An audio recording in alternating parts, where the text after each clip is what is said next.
I'm Stephanie Arnold, and I'm one of the associate pastors at Birmingham First United Methodist.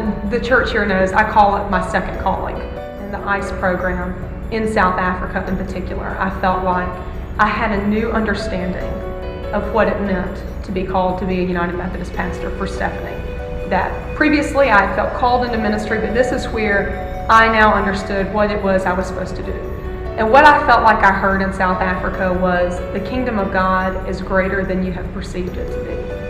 And so I came home and had a conversation with my family and said, what if the next appointment we take, we're not concerned about what that salary is? What if it's to a place where people don't look like us? What if it's to a place where it's not where we live?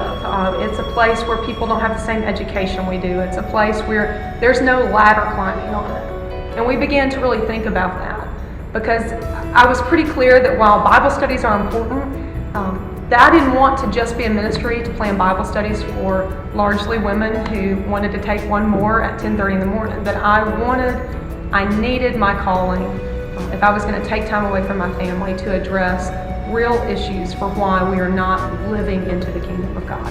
And for me, that dealt with issues of race, that dealt with issues of poverty, that dealt with issues of exclusion.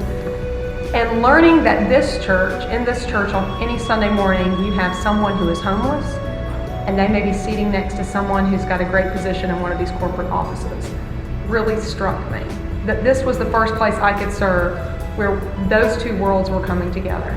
And what I have found since being here is that people who come to First Church, they drive past a number of neighborhood churches that are wonderful.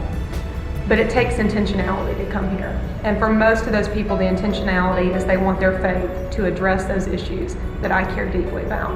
So I have really found, had I not been a part of ICE, had I not gone to South Africa and had that awakening, that calling, I wouldn't have been as open to serving in a place like this where every day I'm going to be dealing with issues of my community.